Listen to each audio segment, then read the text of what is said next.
Let your curiosity rise. Mad Bricks webcast, Where the human spirit flies.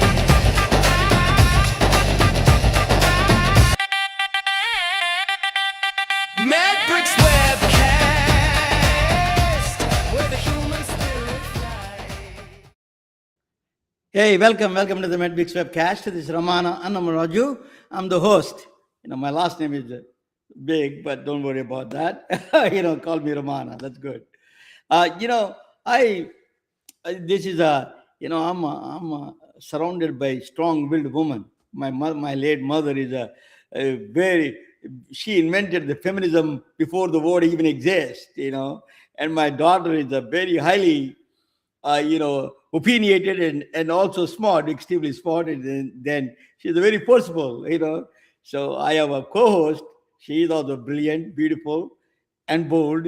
I'm fortunate to have a strong-willed woman around me. That is, let me bring my co-host, Dr. Susan Davis. She's a doctor of nursing practice. Welcome, Susan. Good evening, Ramona. Thank you for that kind introduction. I love it. Thank you very much. It's good to have a strong woman around you because you learn a lot. Let me ask you. Well, I was going to say, not everybody has a bestie that's a physicist. So, It takes one to know one. Let me ask you, you're nominated for American Heart Association for an award. Tell me a little bit about that. I'm proud of you. Our Medbix is growing. We are getting a lot of presence. You're getting attention. We are getting attention. So tell us a little bit about your nomination for the American Heart Association. Thank you, Ramona. It's really, really an honor. I've spent a lot of time. I've spent, the last decade plus of my life working in the area of specifically of resuscitation, and to be honored by the American Heart Association and nominated to be a woman of impact here, specifically in Southwest Florida, but it's a national competition as well. So once you're nominated, it's 9 weeks right here during the Heart Month, the National Heart Month. So to see what we can do to raise impact, to create impact in people's lives, mostly about bringing attention to women's health, women's cardiovascular health, heart attack, stroke, and overall prevention. Be good, do good, sleep more, move more, love more, eat better, all those things. So that's what we're doing. We're bringing awareness. And of course, we're also raising funds to support that. So to support the innovation and the research that's needed to improve women's health. It's the number one cardiovascular disease, the number one killer of women, more so than all of the cancers put together. So that's what we're doing. So thank you for asking. I didn't know that the menopause could be a risk factor in the cardiovascular disease. I heard that. I didn't know much about it, but our hormones are pretty important. The early days, our maiden days, our mother days, and then as we move on into our sovereign and queen days, our hormones fluctuate, and they definitely have an effect on our heart. So, and women have the signs and symptoms of cardiac stuff differently than men. We're not traditionally the elephant on our chest. Quite often, if they're having a heart something, it's jaw pain, it's anxiety, it might be a stomach ache, there's a back ache, you name it. There's a couple that's very different for us women, but we tend to just keep on keeping on. And so we tend to miss the signs and symptoms, which it's really a bad idea. Congratulations for your efforts and education. You went to China for studies, right? I'm going to introduce you who my gentleman I met in Stanford, one of the Chinese accelerator program I met. His name is Scott Rozelle. Actually, he's not a physician, but he's a doctorate, he's a PhD. Scott Rozelle is a very well-known economist. Let me introduce him first. Scott Rozelle is one of the world's leading development economists, focused on rural China's transformation. At Stanford University, he bridges economics, education, agriculture, and public health with a real-world impact. Scott Rozelle is not just studying China, he is decoding the hidden architecture of the rural inequities. That I'm from a rural town. I know that they're really from India, the same similar situations actually. At Stanford, he challenges a comfortable narrative about economic rights and asks who is being left behind. I attended his lectures, Susan. He says sometimes the grim picture he gave us about China. I will ask him about that. His I'm research sure. exposes how nutrition, vision, health, and education quietly determine national destiny. Fluent in Chinese. Oh my God. A Californian learning Chinese is a fluent in Chinese and deeply embedded in rural fieldwork. He came from agricultural background, actually. He connects a policy theory to lived reality. He came from agriculture. His father is agriculturist, I think. We'll ask him. Tonight, we explore together China's urban-rural divide is a warning signal for the rest of the world, including India and the United States. Let me bring Dr. Scott Rozelle. Or welcome, Doctor. Welcome, sir. Welcome to the big webcast. It's Good good. evening, It's Scott. an honor to be here. Hey, hi, Susan. Hi, Ramana. It's an honor to be here. So it's I met with Dr. two real doctors. It's Yeah, we're, doctor. we Yeah, call I'm it a, fake doctors. yeah, Same, that's, same. but you have a, So, you have a, first, I'd like to say Happy New Year, right? Happy Chinese New Year to your colleagues, to your friends, to all of your, I'm sure it's a big celebration in your life the last few days. The the fire horse coming in pretty hot and heavy these last couple of days. It's been very exciting. the snake is over and the horse is here. So it's Wood snake. exactly. May the Wood horse, snake. year of the We've horse. shed that skin. We're moving on. We're coming out of the gate on fire. I love it. Good. I attended last year the new Chinese New Year in the San Francisco the town near Macy's. But now I think I met you in person. I met your wife. Wonderful people. She's seems to be from Chinese or Taiwanese background, right? So let me, Dr. Scott Rozelle, I wanted to ask you. It is Susan knows more about China than me. I never been to China. One of the things he said that in that meeting is stunned me. I didn't know this. The new kind of a thing. There's a separation of children and parents, and who go or some kind of a system. He said that. I didn't know that. In the world, people don't know much about China, internal aspects of China, particularly rural aspects. Can you explain a little bit about your background?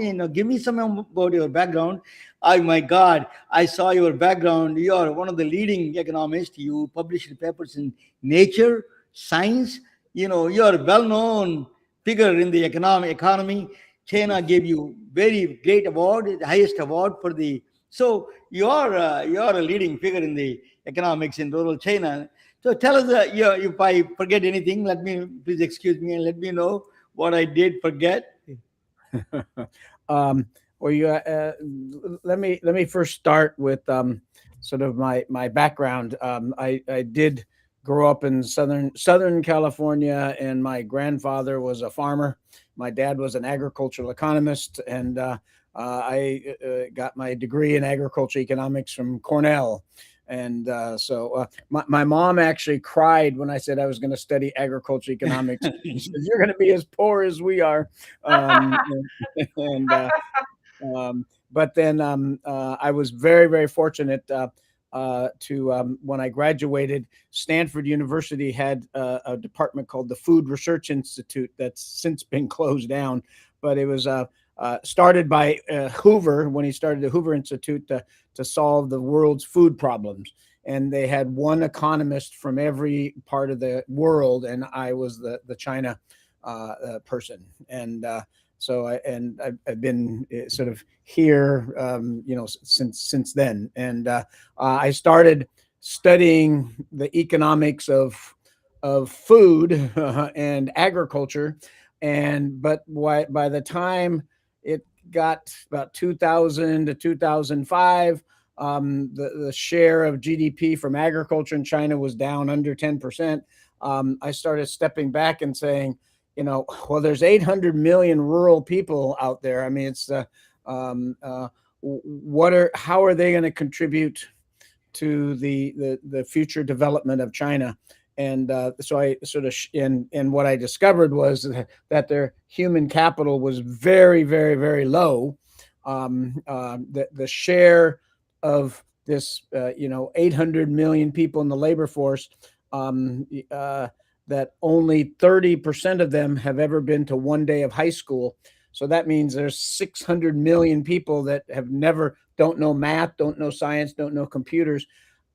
How do you go from a middle income country to a high income country if 2/3 of your labor force can't participate in a white collar job? So then I started that's launched the last 20 years that I've really been working on, and the problem is rural and not urban. Let me answer your first question, and I'll stop. Your first question was, there's this dual economy out there. I mean, you're from India, you know about the caste system.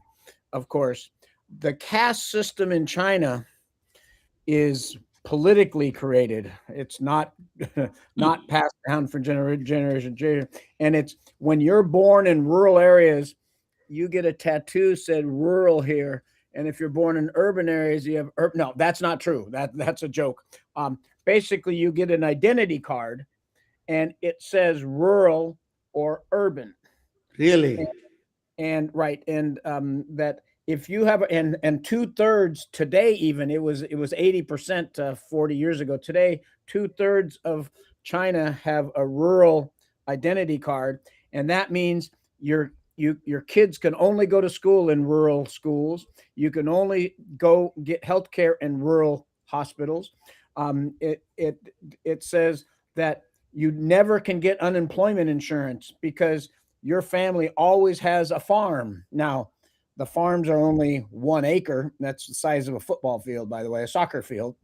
And it's not enough to live on. And the kids under 40, 85% of them never worked a day on the farm, but because they're farmers, because they're rural, they can't get and if you're in the urban areas, it's the exact opposite. You go to urban schools, urban hospitals, you get unemployment insurance if you need it, et cetera, et cetera. And so it's just two very, very diverse societies. Now, since the 1980s, they've let rural men and women come into the cities to work in the factories and to work on construction sites and to do to be the DoorDash drivers and the Uber drivers, right? But since they can't bring their kids in and send them to school, their kids have to stay back in rural areas and with grandma. And so grandma is taking care of about 1/3 to 1/2 of these rural kids. So it's a very, there's almost no society in the world like it. And That is a stark difference between India and that is unheard in India, because most of the time until high school, you graduate from high school, you stay with parents in India. I'm from a very, very small village, I'm from a rural village in India, agricultural town. So we are not, we go to the city, go together, parents, and come back. That's a very stark difference, Dr. Rozelle. I think that is the one thing people don't know much about it. Yeah, when you talked about it, I was surprised. Let me ask you other question. Is that the second question after that, and then let Susan come back on that one about the rural. I'm a healthcare guy, so I'm going to ask you a healthcare question. Rural health. How is it? Is it really sufficient enough for addressing rural health well? What about the children's health? All of them. Could you please tell us a little bit about the background in the rural China's healthcare? Yeah. So rural healthcare actually over time has got much better. Okay, it's still way behind urban health. Okay, but it used to be this far behind, and now it's caught up a lot, right? And one reason is what I did say one thing. I said that you can't go from a rural village to a big city. I said urban areas to a big city. But if you live out in, let's call it a Peaceful Valley County, Missouri, okay, where the county seat has about 15,000 people, and maybe all the farms out here have about 15,000 people, is in today, and this has changed in the last 10 years. Today, the people from Peaceful Valley County farms can go into Peaceful Valley County seat and go to that hospital. And that hospital isn't as good as San Francisco hospital or LA hospital, but it's much, much better than the rural. And so the healthcare has improved.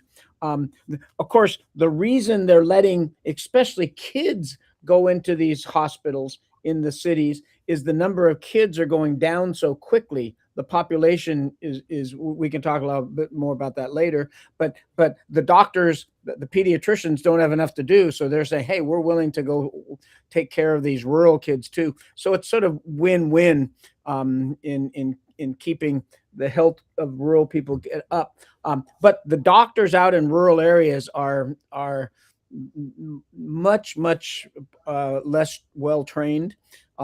If you're a good rural doctor, the first thing you want to do is move to the city and become an urban doctor. And so the doctors who are left behind, are poor quality. And so it's also just one other thing. So China's area is exactly the same size as the U.S. It's like 3% bigger than the U.S. We have about 2,000 counties in the United States. China has 2,000 counties. Okay, so the counties are saying there's 5 times more people in each county than there is in the United States, right? But there's also in these 2,000 counties, there's 40,000 towns and 800,000 villages, and every single village has a village doctor in it. But that village doctor is not a qualified physician. They are a physician's assistant or a quack or somewhere in between.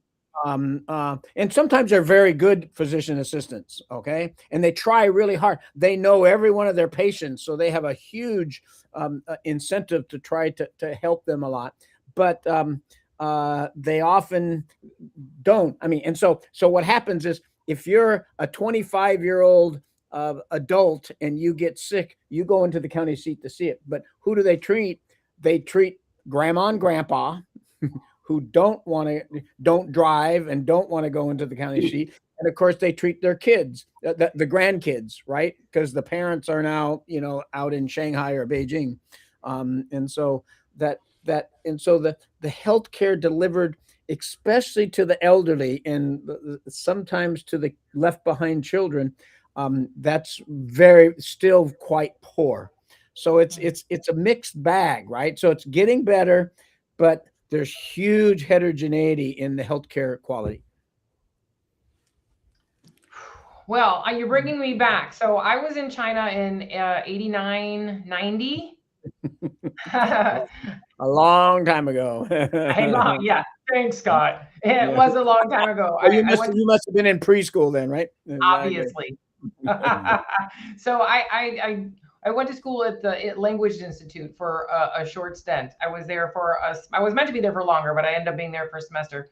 So what you're describing, I didn't know. I was young and didn't know the history of what I was doing or even how the heck I even got there. It was an amazing experience and I loved it. But I wish the people could see what you're describing, the difference between, the urban and what we're calling rural. But it's like let's just say the year 2000 versus the year 1800. I mean, like you only have to go about 6 blocks the other direction, and rural is really rural in China, and it's no joke. A few times I got lost, and it's so, and I didn't know anything about the healthcare system. But I think what I'm thinking now is, or what I'd like to ask you about, when you worked and have worked all these years in China, was it all over, north, south, east, west? Specifically the nutrition for the children, and where your agriculture background and the children and nutrition mixed. Was there a certain area of China that you focused on, your research? Right. So 2 things. I want to first answer. So today, Beijing, Shanghai looks more gorgeous than downtown San Francisco or Houston or Seattle. Okay. And the villages are much, much, much poorer, but they're a lot better than they were when you saw them in 1990. Okay. And there's roads to every village. There's electricity in every village. Okay. It's and people have built stone houses, brick houses, et cetera, et cetera. So in the, yeah, they used to be wood and dirt floor houses. So yeah, so things have improved. Okay, but you can see the only people left there are old people and young kids that are staying with them in most of these remote villages, because the young people have all gone to the cities to drive DoorDash, Uber, and work in the factories. Okay, and so Nutrition part. She's yeah, asking about nutrition. no, thank you. So when I started working in schools in 2005, okay, I looked around and I said, oh my gosh, the teacher, there's no teachers there. Why are there no teachers there? It's because they were paid by the local government. It's a little like the U.S., right, where our local school district pays the local teachers, and of course we've now cut funding from the central government, but that's the U.S. But in China, and the local governments didn't have enough funding to pay the teachers, so the teachers didn't come. There was no book. They had to buy books. They had to pay tuition to go to elementary school, and some of these families didn't have money, so there was very low participation. And they were Adobe school. It was those kind of the houses were made of Adobe, and the school buildings were made of Adobe. The premier Wen Jiabao, from 2003 to 2010. Invested enormous amounts of money into the physical infrastructure for education. And he has all the teachers are paid from above now. Remember, the good teachers go to the urban areas and the bad teachers stay in rural China, but they're paid, they go. And there's new buildings, and every kid has books. It's free education through high school. You got to pay for high school, but it's all free education. So it's improved a lot. So this is what we did, is in 2005, we went out with the World Bank and with some universities in China, and we did a 20,000 kid survey. We gave them a math test. We gave them a standardized math test, and fourth graders. The urban kids, 10,000 urban kids scored at the 5th grade level. So they're 4th grade and 5th grade. The rural kids, 4th graders, they were scoring at the 3rd grade level. So that they were already in a competitive system. They were 2 years behind. They're never going to catch up. Okay. So that's in 2005. Then the Chinese government, new teachers, new buildings, new books and students. And guess what happens? In 2010, we go back and do the same survey. The rural kids got a little better, but the urban kids got better. The gap was the same. Okay. So I took one of my colleagues named Ray Martorell. He's from Honduras, but he was a Stanford professor. He went to Cornell. Then he started the School of Public Health in Atlanta, at Emory in Emory University. And I took him to China and said, what's wrong with these kids, right? Or, why are they doing so poorly? And so we're traveling around everything. And one day we're sitting down after lunch in the school principal's office. And, Ray says, okay, are you ready to listen to me? And I say, yeah. And he says, I think there's a nutrition problem of these kids. And I go, why? How do you know that? And he said, they look healthy. He says, I think it's anemia, because we looked and they weren't eating a lot of meat and they were eating mostly rice. But he says, look at the schoolyard out there. It's after lunch. And if you were in the United States, every single kid would be out there playing on the bars, and they'd be playing ball and skipping rope and everything like that. And he says, they're all in their dormitories taking a nap. He says, I think there's so we start testing them, and guess what? 45% of these rural children had had anemia. Wow. And by the way, to your first question, we tested them in the east, the south, the west, the north, the central. Okay. And it was almost like that everywhere. Wow. We took this, and this was the Chinese government up until about 2013, 2014. We took this to the vice premier in charge of health and education. Her name was Liu Yendong. And she said, "Oh my gosh, how did we not know this?" She obviously got some of her people to go out and do some more testing and found the same. She started the National Nutritious Lunch Program. Okay, and Brilliant. well, yeah. So before we did that, this was in 2013. We found this out in 2010. What happened is we went. We went and did 4 randomized control trials. We did one in the west, one in the central, one in the east, and then we did another one in the north. And basically, we got 100 schools. We tested them for anemia and tested their math scores. Okay, and then we randomized in 50 schools. We gave them a vitamin a day or a nutritious lunch a day, and 50 schools we did nothing. And we came back a year later, and guess what? The anemia rates went down, and their math scores went up. And Liu Yendong, who had a PhD in public health, said, "We're doing a national nutritious lunch program." We went back to the exact same schools that we went to in 2010, 11, and 12 in 2023 and measured their anemia rate. And the anemia rate went from 47% to 4%. That's lower than the United States. And so they got that. They got that right. And of course, math scores went up a little bit, not a lot. Are you Very surprised, actually. Yeah. Are we going to ask why?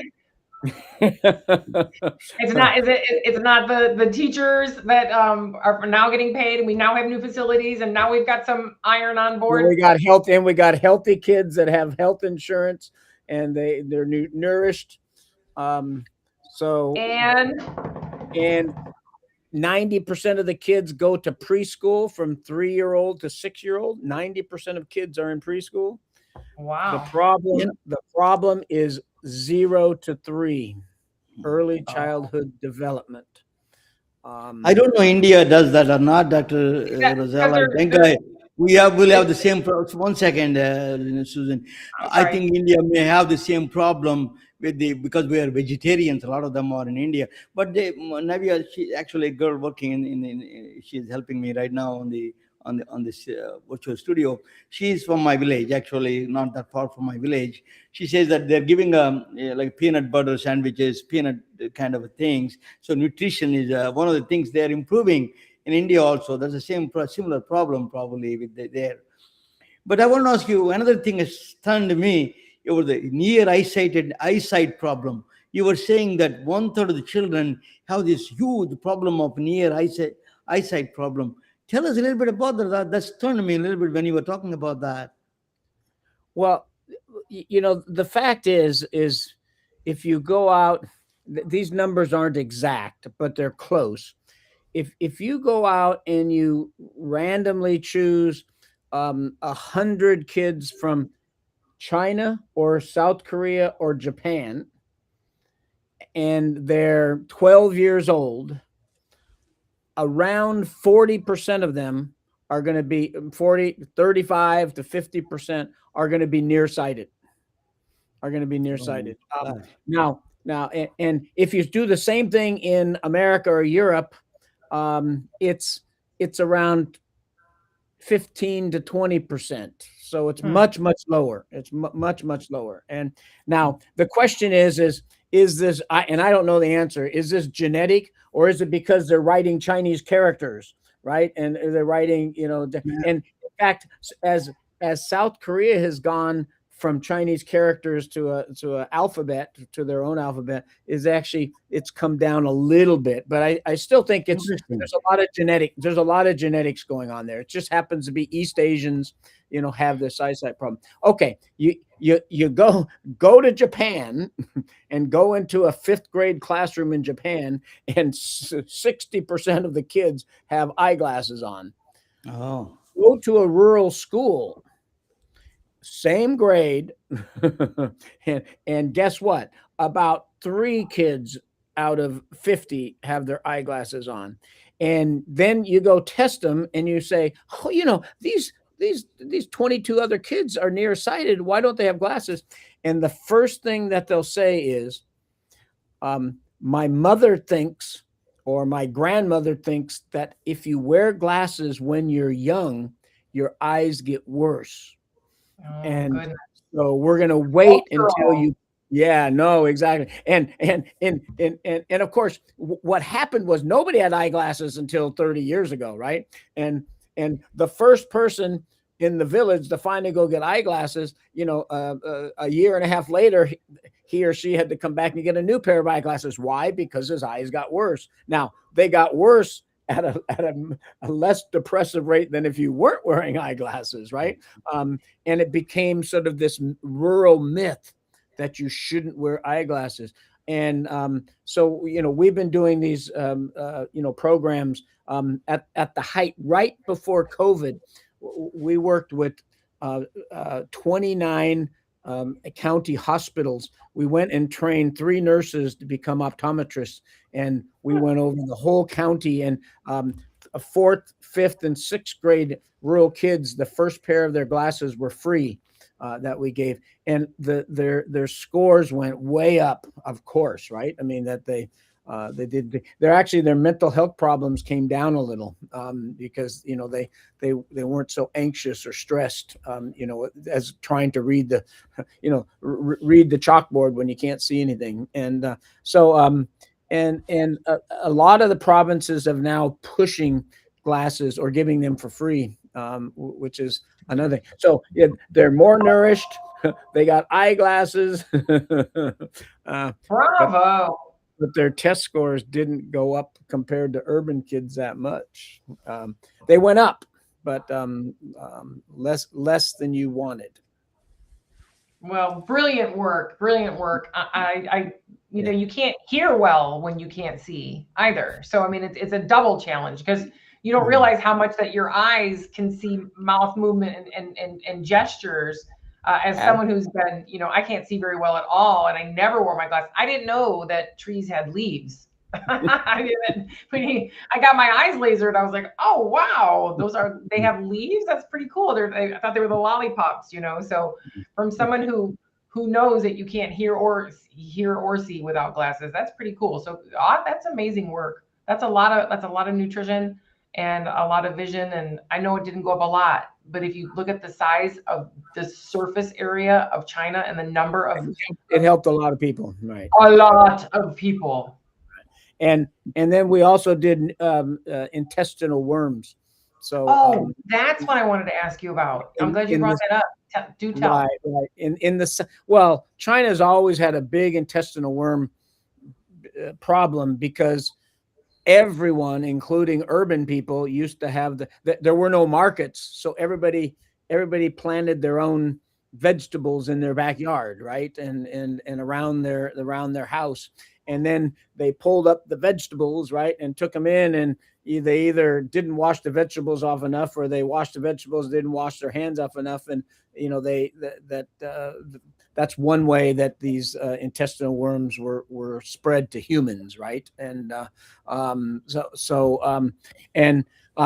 course, by the 1990s, urban China starts to have markets. People start to care more about sanitation, and because there's this huge problem of intestinal worms, okay. The Chinese government for 1960s on to into the mid 1990s, every single year when you went to school, the first day of school, you got this blue tablet. And it was and they had to, and the first day of the second semester, they got a blue tablet, and it was it was a deworming tablet. And Yeah, that's how they took care. But by the 1990s, people said, why are we taking this again? My kids don't have worms. I took them to test it. They didn't take worms. And of course, the urban people didn't. So guess what? They stopped. The entire country says no more blue medicine in schools anymore because we don't have worms in urban areas. And when we went out, we do a lot of internships. We bring Stanford students, or we get Peking University students or Zhejiang University students to come with us to do our project. The best internship that you could have ever done was our intestinal worm project. I would have been all over it. I hate to tell you. Yeah. Because you know what your job was? It was we randomly selected the houses, and you went to the houses and you went. Oh my God. Scooped it and put it in this bottle and turned it. and then you put it in the back trunk, and of course, you drive back over these dirt roads with 40 bottles of scooped poop, there. I love it. Yeah, but that's where it is. You earned your internship medal, exactly. And once we started giving out this medicine again, the anti-deworming tablets, again, the kids got much healthier and their math scores went up a little bit. Yeah. Some of them. That's a huge discussion, and I think people in the States are fairly ignorant to the topic of worms, and I mean, sometimes maybe the alternative health type community pays more attention to the possibility of parasites, but it's really kind of silly to think that we don't have them. Every organism on Earth carries some type of a parasite. And you came from a farming background. You said your grandfather farmed in Southern California. My family farms. We have cattle. Here in Florida, and I used to worm my kids with the blue pill all the time. I mean, we're eating lunch in the cow pens, team. So guess what? Everyone's getting a little, the dogs, the cats, the cows, the horses, and my kids. My grandma used to give us the blue medicine. Yep. Interesting. So that's another strong work. Another epidemic, Dr. Rozelle, another epidemic you mentioned, it is stunning to me. It's very different from India in that sense. Because kids are going from rural areas to urban areas that parents are not there. So that kind of create a mental health problem that is very novel, very different from India in that sense.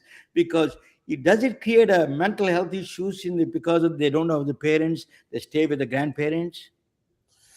Yeah, no, these are really good. So we really launched we really launched our mental health program right in the late 2010s, and it was alongside. And why didn't the test scores go up more? We'll talk about that later, right? Why didn't they go? And one of the hypotheses was that it was exactly what you said, is that the kids are separated from their parents. They often live at schools. They shut down all the village schools and they sent their kids to boarding school when they're 6 years old. Oh gosh. Yeah, no, I know. And of course, they bunk them all. Yeah. The teachers really take very strict measures of keeping kids quiet and in line when they're in class. But think about them in a dorm room at 8:00 at night, and the older kids bully the younger kids and blah blah blah blah blah, right? And we did. That's where we started thinking that mental health was an issue. We actually started, this is about, I guess the first one is about 2013, 2014. And we went to this whole school district and we did a randomized trial where we found out the kids that had mental health. And in half the schools, we started what we called a social emotional learning class. We taught there was a curriculum that was created by a Chinese Academy of Science psychology professor. And we taught the teacher how to get the kids to worry about mindfulness, to worry about social emotion, how to open up and talk about their feelings. It was actually really very, very interesting. And what happened and it was in junior high. And at that time, these junior high kids are so far behind the urban kids, the rural junior high kids are so that they know they'll never get into high school. If you aren't getting into high school, why stay in junior high? Why don't you drop out and go start to work, right? I mean, there's no reason to stay in school. And what we found was there was this big correlation between their being at risk for depression or stress or anxiety. So, we just did a survey. So it wasn't a psychologist that, figured out that they actually had this depression, but they were at risk for it through these tests, through these surveys. Yeah. Right. And so when we took this class, the dropout rate from the classes that we did these in versus the classes that we didn't went way down. In other words, the kids stayed in school. They really enjoyed these. So, we write up a policy brief. We take all the principles and everything like that. And so we're in 50 schools. We're doing this, and 50 schools we're not. The next semester, the second semester, we're going to upscale this to more classrooms. And the principals in 39 of the schools say, sorry, we don't want to do this anymore. You're taking up all the time when they should be learning math. Right. But they're not dropping out. Math is number one. Okay, this was 2013. Oh my In goodness. 2023, we did basically the same randomized trial in an equally poor area, and the principal said, "Thank you so much. We're so need this." And there's now a KPI that says you have to take care of the kids' mental health problems, which is really, really good. And what we show is that their mental health goes down. And that now we did the right thing. We tested their math scores, and their math scores actually go up. This is the first time they're up. Yeah. Well, they go up with a little bit. Okay. Okay. Sorry. Still, they don't go down. So so we then have spent a lot of time in the last 3 years trying to figure out what's causing the mental health. And let me tell you, number one victim is basically Shocker. You better believe it. And there's a psychologist who came out from the institute that we were working with, and this was after the study was all over and we're already starting to publish it. But he went to 59 of the parents and at night, and he said, "Can I see your kid's phone? I'd like to see what they're watching.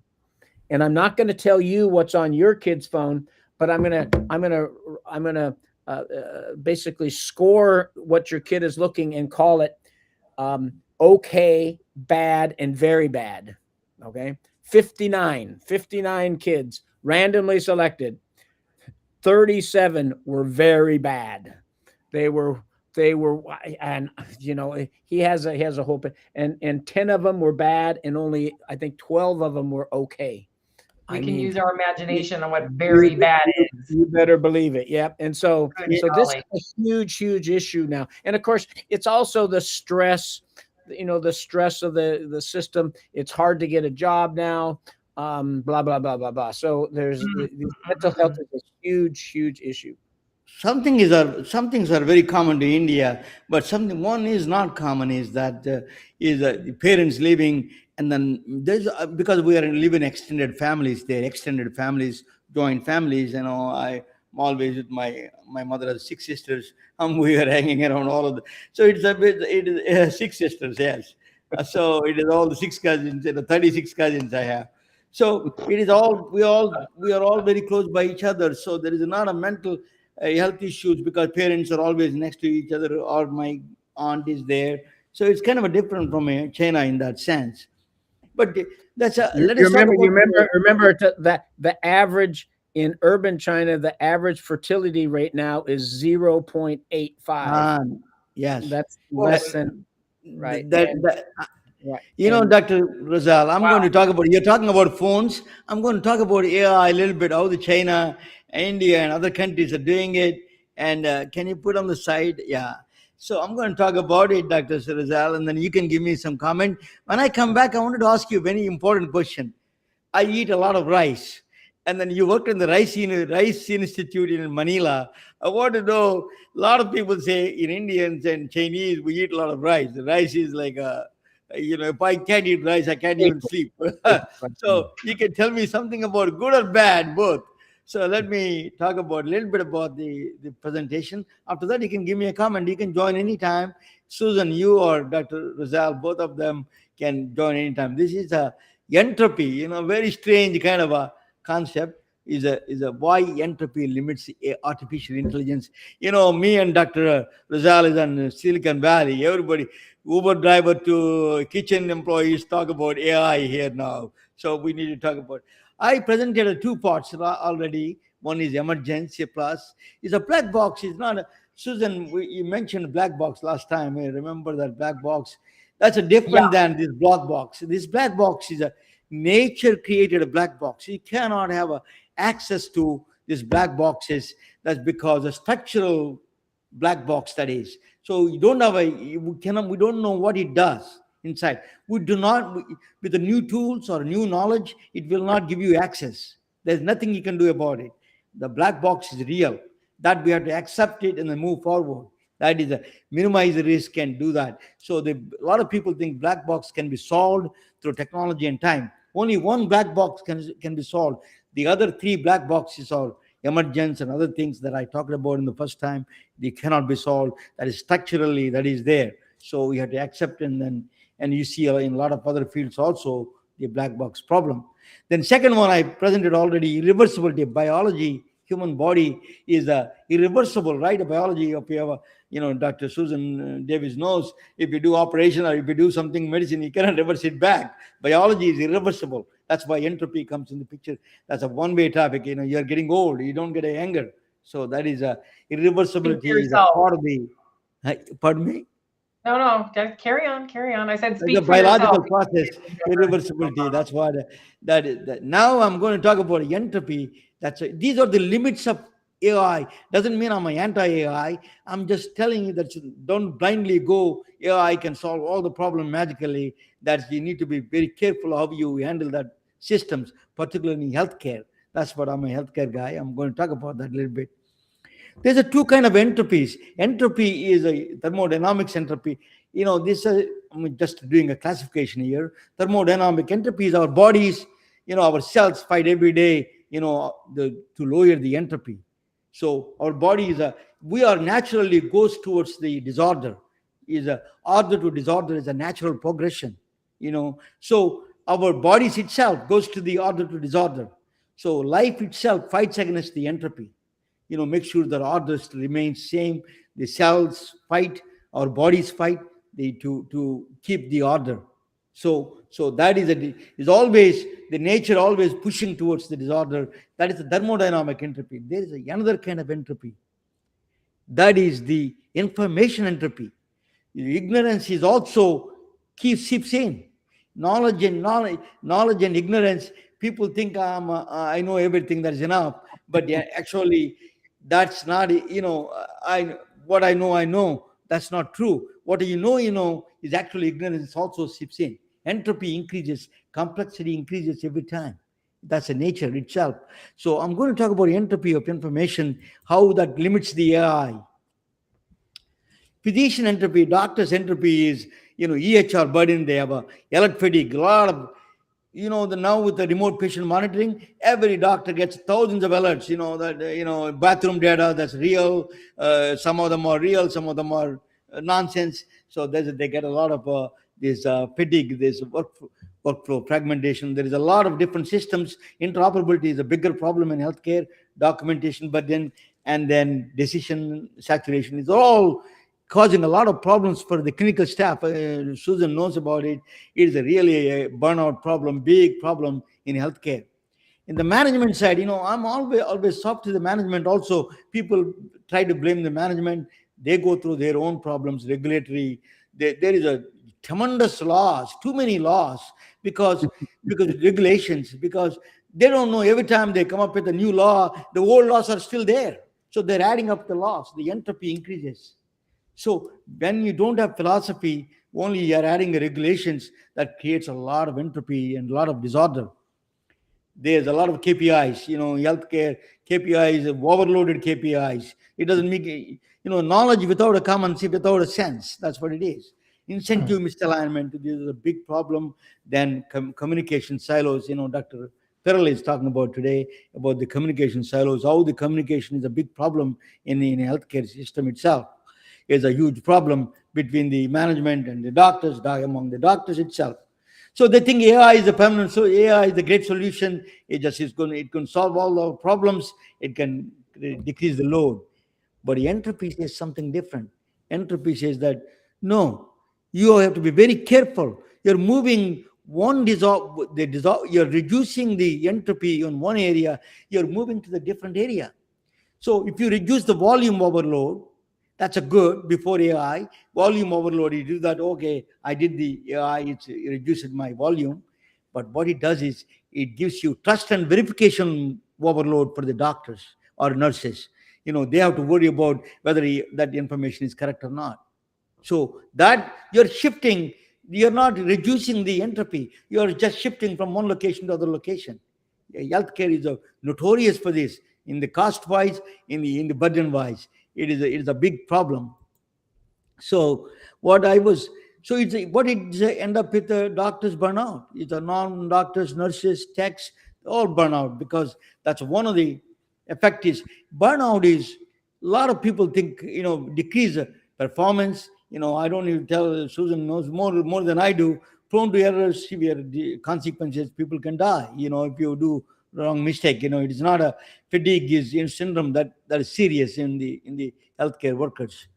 So the problem is, I'm going to tell you a little bit about that in a second. Healthcare is a higher entropy system. Is by default, healthcare biology is a very complex system. So complex system is a biology, economics is a complex system. Dr. Rozelle can tell about that. Healthcare is another complex system. When it's a complex system, it's a higher entropy.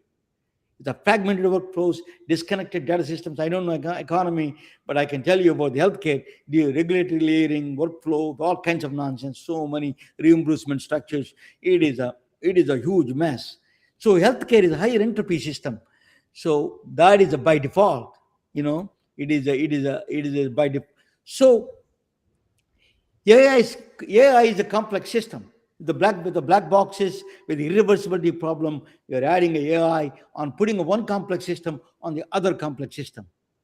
What if you have an unstable environment for your healthcare system, it's not a stable one, then what happens?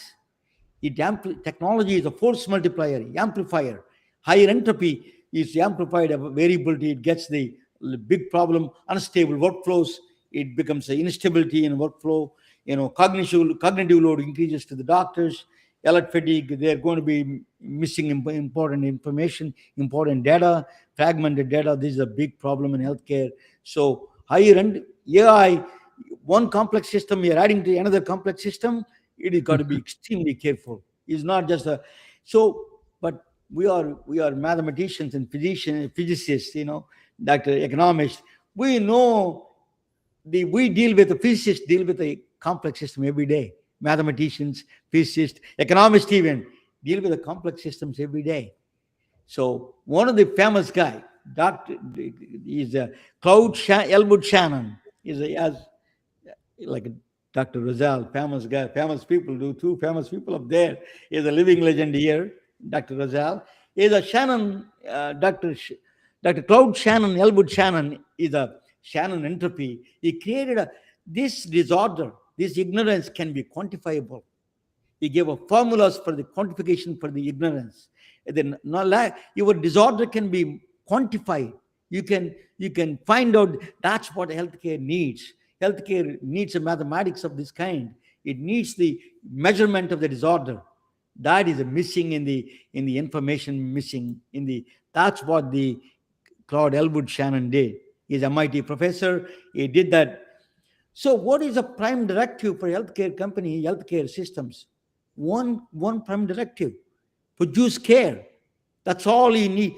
Your job is to produce care, nothing else. The day you stop producing care, you're no longer a healthcare system. So it is a non-negotiating principle. That's the invariant principle. We have to put that in the system, that healing index you got to increase. Once you put that in non-negotiating principle, everything will be different. So I created a system. Actually, I developed a system. It can tell you burnout, who is going to burn out in 2 weeks or 3 weeks. We're not going to tell the names of the doctors. That's not real doctors, but we're going to put anonymous data there. But one of the things is what we found out psychology-wise is Dr. Rozelle is talking about. The burnout is very strange. It's a phase shift.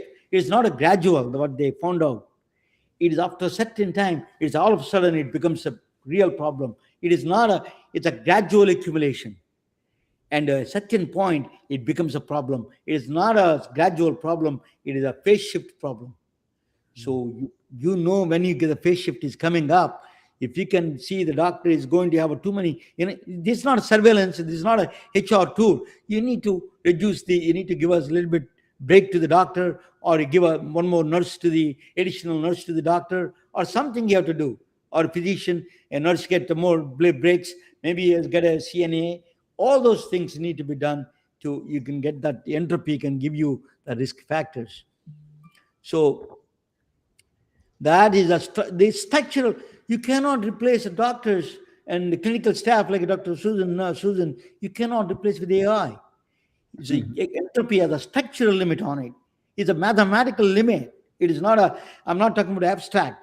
Contextual engineers can understand the signal context. There is no signal. Original signal comes from a doctor. Doctors understand the clinical nuance, and then CEOs understand the decision risk. These are all contextual problems. Only humans can do. Judgment variability, for example. AI handles patterns, but human handles judgments and edge cases. If you are 95 years old, you don't need a surgery. That's a human judgment. AI can tell you, oh, you make a surgery. So that is human judgments are very important. Trust is the most important part. Susan talks about trust all the times. Clinical staff and CEOs both care about patient and trust. Doctor may not be the genius doctor. If you go to a doctor, if I give a trust, if I feel him, I trust him, I feel 90% problem solved. I feel that at least. That is the power of the trust. Actually, as is a reproduce operation. So measure the disorder first before you enter the AI. That's what I was telling the companies. Just you need to measure your disorder, where you're at. You will get a benchmark first, that how much disorder you have. You can do that. Actually, I created algorithms for that, MedBricks predictor. I'm not promoting my company here, just I'm talking about it. You can go to any company, but MedBricks predictor can do that. It can predict the exact where you are at the capacity side, human care capacity versus healing capacity, how much you are producing healing in the society. That's very important. So once you do that, once you understand the AI, once you understand the entropy where you're at, it is the AI delivers the great results when deployment is disciplined. That is, don't put blindly. Today, Elon Musk said that today actually news. He said that you don't need to go to the doctor. You can go to Grok and say, give all your input, and then it will tell you what to do. The second opinion. Grok itself said that no. It was a big news today. It's saying that Grok said that it's nonsense because that the judgment is he didn't understand either he likes physics but he doesn't understand this entropy aspect of it. There's limitations, structural limitations of that process. So AI delivers great results when deployment is disciplined. You need to you can contain the entropy. That is what you do with AI. I'm not an anti-AI, never been. I extensively use it. Final word. Information itself is a drug. You can use the information as a drug. In placebo effect, that is the case. You see a doctor, he takes your sugar pill, there's nothing he's giving. but that information, the trust factor, transforming into a drug, is for body and mind. So placebo is a drug. Is that your information is a drug. It really affects the body and soul. Entropy is a drug for healthcare systems. You got to check that how much disorder you have. We have as advanced a country as the United States, our system is so broken. So we have to check that disorder first and then make sure or lower the entropy, and you can do that. Thank you for watching. And I created a certification program. Me and Susan is helping me a little bit. That's a capacity expansion certification when you're going to deploy these things. Thank you for watching. Honored to have a Dr. Scott Rozelle. Let me bring him back. I can ask him. All is what do you think of AI? Yeah. Well, I mean, I think that, well, I took notes. I learned a lot. I actually have one of my best students is a health economist at the University of North Carolina, and he has got a startup company for doing AI in healthcare, but it's doing exactly what you said. The idea is he's trying to go out and get a whole, the very simple word, a whole number of second opinions on the same person with the same symptoms, and hand that back to the primary physician, and to let him see what other people think is happening to this patient and what should be done with this patient. And the idea is in 90% of the time, these 10 physicians that answer have very, very similar, and then it'll either make the doctor be very sure of what he's going to do, or he's going to say, oh, these guys think it's something different than me. I got to get let's check, so that's what he's doing. And he's very, very skeptical about massive use of AI in healthcare. So it's, so I'm not anti-AI. Yeah, no. You just have to be you have to put it in the right direction, and to overcome entropy. I didn't know what entropy was before this, but entropy is a very difficult physics concept. And Ramon, I think you did a really wonderful job this evening. That very first slide really visually helped people learn what entropy was. So I love the first slide. I think it was an excellent presentation. My two takeaways from tonight's presentation are, one was, what a fascinating realization that we're trading one form of entropy for another. Like, we think we have this big chaotic problem now, yet look at this new stack, this AI stack of entropy as well. So I'm like, it's like, what are we picking, apples and oranges here? And then secondly, Ramana, how miraculous to be able to offer the world a way to measure that level of disorder in healthcare, beyond healthcare in the world. But I know that what you've done is create a mathematical formula, a physics combination of wonder to help us measure that disorder and catch it before it implodes. So that's, by the way, I did not create the formula. I got it from people like Scott Rozelle and Claude Shannon. I just put together things of proper order. order. You put it together. Well, that's like my work. But isn't that part of what we do as humans? Like with Scott being here tonight, we listen to him and learn from his work, your work, my work, and then we take pieces from it and then put it together so we're better together. That's like the whole point of our show, is to highlight miraculous people who've done miraculous things and then share it and somehow use it, combine it with what we all know, and then offer it to humanity. So bravo to both of you. Fantastic work. Thank you. Thank you for coming. A beautiful comment. You're taking notes of a Stanford professor taking notes of me. My father will be in the heaven clapping me for that. Thank you, sir. The question is, that you did a lot of research in all these, these are all these complex systems, right, that you learn in Chinese cultural system. We have a culture of, cultural system is also a complex system. We take a lot of rice. I love rice. And then Chinese like rice. Americans are not that much into, they eat potatoes, of course. So tell me about the rice. Nowadays they say reduce the rice content. how you did a lot of work in the rice industry. Tell us a little bit about that. What do you think about rice and how it's going to be? Well, what you have to understand is China is a big country, like India too. South China eats a lot of rice. North China eats a lot less rice, and the amount of rice consumed over time is doing that. They're eating more meat. They're eating more sugar. They're eating more. Yeah, exactly. And of course, there's much higher levels of diseases that are connected with that. So I think that there's pluses and minuses to it. If you do it right, you're healthier. You reduce the amount of rice and increase meats and vegetables and fruits.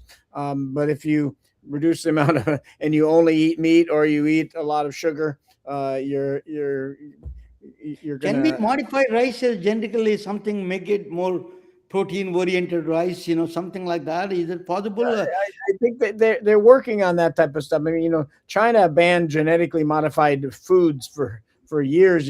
They're now pushing it out.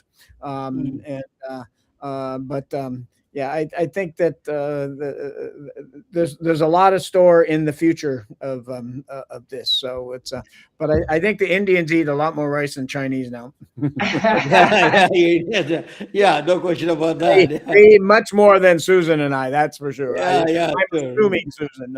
Yeah, well, you can assume correctly. That made me think. I did some work at University of Illinois. I was in the ag program at University of Illinois when I was heading towards veterinary medicine. I was in the animal science program, and we worked on the Michon pig. And I'm thinking about, I can't remember. I'm trying to think of some dates where genetically modified grains was something we looked at back then, as well as the genetically modified livestock, right? So we wanted to get how many piglets could we get on that pig. It's pretty interesting, and they can have a lot of piglets. I mean, we would actually number them, and just fun fact, if you had, let's say, 18 piglets, you could number them 1 to 18. Well, I had the same teeth every single time. They had their individual own one. You could take them out and scramble them, and they'd go right back to the right number. So I had a job offer from the University of Illinois Champaign-Urbana. And the idea why they wanted me there, this was in the early 2000s, they wanted me to figure out how they could take more soybeans and sell them to China so China could eat more meat. There you go. That's rice. And the soybeans were being modified at that time there too. And I lived in those genetically modified soybeans for sure, especially in the United States. Yes, they were. I'm from the South. I lived in Atlanta, Georgia. So, Texas, 24-ounce thigh. We all complain about the Americans eat a lot of red meat, steak, and all these things. That is another problem, right? As the world turns. What's that show back in the As the World Turns? Well, we've certainly gone around the globe and back with you tonight, Scott. It was really, really thank you for taking us through China. I don't think it's a conversation that we have here enough to really appreciate the diversity of this beautiful planet of ours. And China is a huge participant in all of it. So fantastic work. I'm just so happy that those children got their eyes and got some food and got some protein and maybe got their math up a little bit. And so bravo, strong work, excellent work. Thank you.